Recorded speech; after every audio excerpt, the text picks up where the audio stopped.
Two bodies, strange symbols, no answers. What happened in the woods that October night remains one of the most disturbing, unsolved mysteries in recent history. October 15th, 2019. Sarah Mitchell was taking her usual morning jog through Blackwood Forest when something caught her eye. A dark blue sedan, partially concealed behind a cluster of pine trees, roughly 50 yards from the main trail. The windows were fogged, and an unsettling silence hung in the air. As Sarah approached, her blood ran cold. Inside the car, she could make out two figures sitting perfectly upright in the front seats, unnaturally still. The doors appeared to be unlocked, and there was something deeply wrong about the scene. Her hands trembling, she dialed 911, backing away from the vehicle. She would later tell investigators that the silence in that part of the forest felt unnatural, as if even the birds refused to sing there. The victims were identified as Marcus and Elena Hartwell, both 34 years old, married for 8 years. Marcus worked as an accountant at a local firm known for his meticulous attention to detail and quiet demeanor. Elena taught elementary school and was beloved by her students and colleagues for her warm personality and creative teaching methods. They lived in a modest suburban home and were described by friends and family as a quiet, loving couple with no known enemies. They had no children, but were actively trying to start a family. The last time anyone had seen them alive was 3 days earlier, when they left Elena's sister's house after a family dinner. They had mentioned planning a quiet weekend at home, perhaps watching movies and working in their garden, making their presence in the remote forest all the more puzzling. When investigators arrived, they found a scene that defied explanation. Both Marcus and Elena were seated upright in the front seats, their hands folded neatly in their laps, their eyes closed as if they were simply sleeping. Marcus was in the driver's seat, Elena in the passenger seat. There were no obvious signs of trauma, no blood, no indication of a struggle. Their clothing was neat and undisturbed, but it was what was drawn on the windshield that made seasoned detectives' skin crawl. Strange symbols, seemingly painted with some kind of dark substance, covered the inside of the windshield in intricate patterns. The symbols resembled no known alphabet or religious iconography that experts could identify. They appeared to form some kind of ritualistic design with interconnected circles and angular lines that seemed to pulse with malevolent energy. Detective James Crawford, a 20-year veteran who had seen everything from domestic disputes to serial killers, took charge of the investigation. The initial examination revealed several disturbing details that would haunt the investigation. The car's engine was stone cold, suggesting it had been there for at least 24 hours. The doors were unlocked, the keys still in the ignition, turned to the on position, though the engine wasn't running. The gas tank was nearly full, ruling out the possibility that they had run out of fuel. Most bizarre of all, both victims appeared to have been carefully posed after death. Their positioning was too perfect, too deliberate to be natural. Even their facial expressions seemed serene, almost peaceful, which contradicted what investigators would later learn about their final moments. The symbols on the windshield became the focus of intense scrutiny. Photographed from every angle and analyzed by linguists, archaeologists, religious scholars, and even occult experts from 3 different universities, the markings remained stubbornly undecipherable. The patterns consisted of 17 distinct symbols arranged in what appeared to be 3 concentric circles with connecting lines. Some theorized they were a form of ritual symbolism, possibly related to ancient pagan practices. Others suggested they might be a coded message left by the killer. A few experts noted similarities to pre-Christian Celtic symbols, but the connections were tenuous at best. Laboratory analysis revealed the substance used to draw them was a mixture of charcoal and an unidentified organic compound that contained traces of plant material native to the region. The symbols appeared to have been drawn from inside the car, but neither victim had any residue on their hands or under their fingernails. The autopsy results conducted by Dr. Margaret Chen, the county's chief medical examiner, only deepened the mystery. Both Marcus and Elena showed no signs of external trauma, poisoning, or any conventional cause of death. Their blood work came back clean for drugs, alcohol, and known toxins. There were no defensive wounds, no signs of restraint, no indication they had been forcibly moved or positioned. However, there was one peculiar finding that sent chills down Dr. Chen's spine. Both victims had elevated levels of a rare neurotransmitter associated with extreme fear responses, suggesting they had experienced intense terror before death. Additionally, their brain tissue showed unusual patterns consistent with prolonged psychological stress.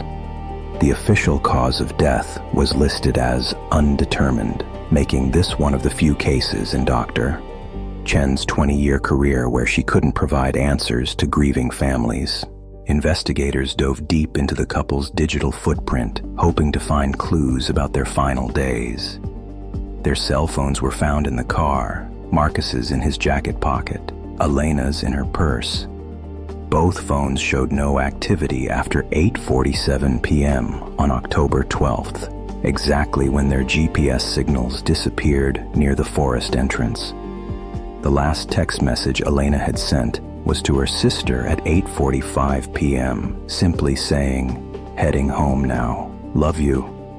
Their social media accounts showed nothing unusual in the days leading up to their disappearance. Bank records revealed no unusual transactions, and their credit cards hadn't been used since October 11th when Elena bought groceries at their local supermarket.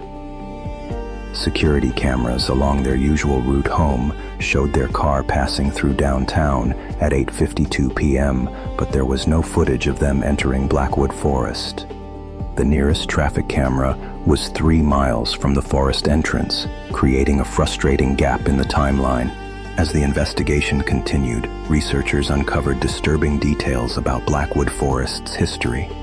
Dating back to the 1800s, there had been at least 12 unexplained disappearances in the area, with 3 other cases involving people found dead in their vehicles under mysterious circumstances. Local indigenous tribes had avoided the area for generations, referring to it in their oral traditions as the place where spirits gather. In 1962, a family of 4 was found dead in their camping trailer, positioned around their dining table as if sharing a meal, with no cause of death ever determined. In 1983, 2 hikers were discovered sitting peacefully on a bench overlooking the forest's central clearing, both having died of unknown causes. These historical cases had never been connected until Detective Crawford began digging deeper into the forest's sinister past. As news of the case spread, several witnesses came forward with disturbing accounts. A local park ranger reported seeing strange lights in the forest around the time of the couple's estimated death, describing them as moving in patterns, like they were controlled by something.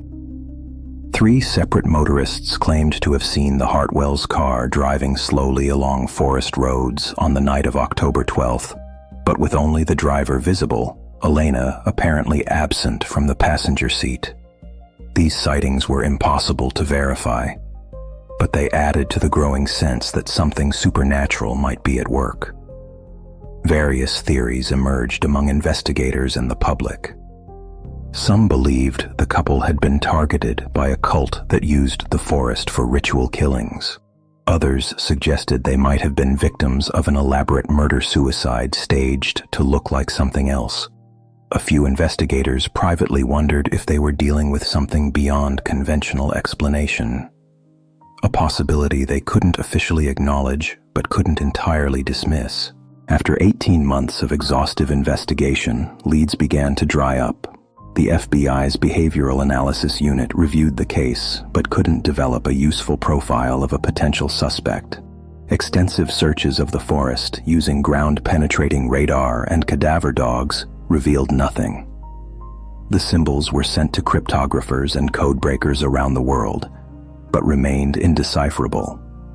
DNA analysis of the car's interior revealed only traces belonging to Marcus and Elena, with no foreign genetic material found. The case began to consume Detective Crawford, who worked countless overtime hours following even the smallest leads. His colleagues worried about his mental health as he became increasingly obsessed with solving what many considered an unsolvable mystery. The toll on everyone involved was evident. Elena's sister developed severe anxiety and moved to another state, unable to cope with the unanswered questions surrounding her sister's death. Marcus's elderly parents stopped leaving their house, convinced that whoever killed their son might come for them too.